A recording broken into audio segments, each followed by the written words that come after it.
Hai, namaku Aziza Raya Azman dengan NPM CA23110155. Nah, mungkin kalian udah gak asing lah ya sama PT Mercedes-Benz. Nah, PT Mercedes-Benz ini PT yang aku ambil untuk aku cari tahu mengenai profilnya, analisis SWOT-nya, visi misinya, dan juga ada alasan kenapa aku memilih PT ini.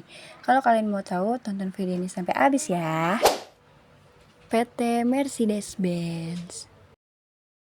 Mercedes-Benz adalah sebuah perusahaan otomotif asal Jerman yang memproduksi berbagai macam kendaraan mewah seperti mobil, truk, dan bus. Mercedes-Benz pertama kali didirikan pada tahun 1926 yang menjadi perusahaan mobil paling dikenal dunia dan juga mobil tertua di dunia. Mercedes-Benz berawal dari dua pria bernama Karl Benz dan Gottlieb Daimler yang bertekad membebaskan dunia dari transportasi bertenaga kuda. Di tahun 80-an, Daimler dan Wilhelm Maybach bersama menemukan mesin 4-tak. Sementara Benz memiliki tokonya di Mannheim, dekat Heidelberg. Mercedes-Benz memiliki visi dan misi. Visinya menciptakan inovasi yang menarik, berkualitas, dan berteknologi tinggi. Misinya perusahaan penjualan mobil terbaik di dunia. Nah, ini dia beberapa produk dari Mercedes-Benz dari tahun 80-an hingga saat ini yang terus berinovasi mengikuti keinginan pasar. Analisis SWOT dari PT Mercedes-Benz. Yang pertama ada kekuatan, meliputi reputasi merek yang kuat. Mercedes-Benz identik dengan kualitas, kemewahan, dan performa. Merek ini memiliki sejarah panjang dalam inovasi dan dikaitkan dengan teknologi mutakhir, keunggulan teknik, dan desain yang unggul, yang telah membantunya mendapatkan reputasi yang kuat di seluruh dunia. Berikutnya ada pilihan produk yang beragam. Mercedes-Benz menawarkan beragam kendaraan termasuk sedan, SUV, truk, van, dan bus yang melayani basis pelanggan yang luas. Fokus pada inovasi, Mercedes-Benz berinvestasi besar dalam penelitian dan pengembangan untuk tetap menjadi yang terdepan dalam teknologi otomotif. Yang terakhir ada tenaga kerja terampil. Mercedes-Benz mempekerjakan tenaga kerja terampil yang terdiri dari insinyur, desainer, dan profesional lainnya yang berdedikasi untuk menjaga komitmen merek terhadap kualitas dan inovasi. Kumpulan talenta ini penting bagi kesuksesan berkelanjutan perusahaan dan pengembangan produk dan teknologi.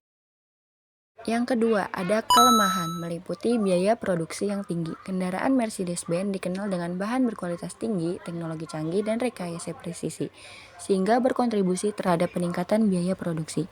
Biaya-biaya ini dapat menyulitkan perusahaan untuk bersaing dalam hal harga, terutama di pasar, di mana kejangkauan merupakan faktor kuncinya. Berikutnya, ketergantungan pada pasar yang sudah matang. Sebagian besar penjualan Mercedes-Benz berasal dari pasar yang sudah matang seperti Eropa dan Amerika Utara. Kemerosotan atau stagnasi perekonomian di kawasan ini dapat berdampak negatif terhadap pendapatan dan prospek pertumbuhan perusahaan. Yang terakhir ada pasar kompetitif. Pasar otomotif mewah sangat kompetitif, dengan beberapa merek ternama seperti BMW, Audi, Lexus, dan Tesla bersaing memperebutkan pangsa pasar. Yang ketiga, peluang, meliputi pasar kendaraan listrik. Meningkatnya permintaan pasar mengenai kendaraan listrik menghadirkan peluang besar bagi Mercedes-Benz.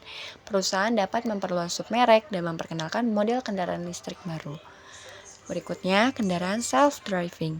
Mercedes-Benz dapat memanfaatkan keahliannya dalam inovasi dan teknologi untuk mengembangkan sistem mengemudi yang canggih. Yang terakhir, memperkuat branding digital. Meningkatkan kemampuan digital dalam penjualan online, ruang pameran virtual, dan pengalaman pelanggan yang dipersonalisasi dapat membantu Mercedes-Benz beradaptasi dengan perubahan landscape otomotif dan memenuhi ekspektasi pelanggan yang terus berkembang.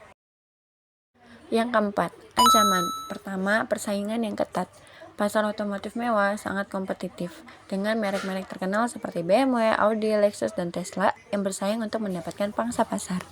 Meningkatnya persaingan dapat menyebabkan tekanan harga, penurunan margin, dan kebutuhan akan inovasi berkelanjutan untuk mempertahankan keunggulan kompetitif.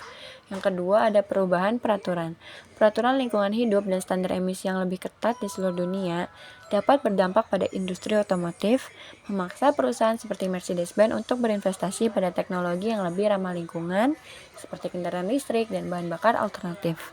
Kegagalan untuk beradaptasi terhadap peraturan ini dapat mengakibatkan sanksi finansial dan hilangnya pangsa pasar. Yang ketiga, ada gangguan teknologi. Kemajuan teknologi yang pesat seperti kendaraan otonom, mobil yang terhubung, dan kendaraan listrik dapat mengganggu model bisnis otomotif tradisional. Mercedes-Benz harus terus berinvestasi dalam penelitian dan pengembangan agar tetap menjadi yang terdepan dalam tren ini dan mempertahankan posisi kompetitifnya. Dan yang keempat ada fluktuasi ekonomi. Kemerosotan atau resesi ekonomi dapat mengurangi belanja konsumen, khususnya pada barang-barang mewah seperti kendaraan kelas atas. Hal ini dapat berdampak negatif terhadap penjualan Mercedes-Benz. Penjualan Mercedes-Benz Indonesia. Mercedes-Benz Indonesia berhasil mencatatkan penjualan retail sebanyak 782 unit pada kuartal 1 per 2023. Jumlah tersebut meningkat 48% dibanding periode yang sama tahun lalu. Berdasarkan data Gabungan Industri Kendaraan Bermotor Indonesia atau GAIKINDO, kinerja penjualan perusahaan berlogo bintang 3 itu juga meningkat secara wholesale. Tercatat Mercedes-Benz membukukan 878 unit pada Januari sampai Maret 2023, meroket sebesar 69,2% secara tahun.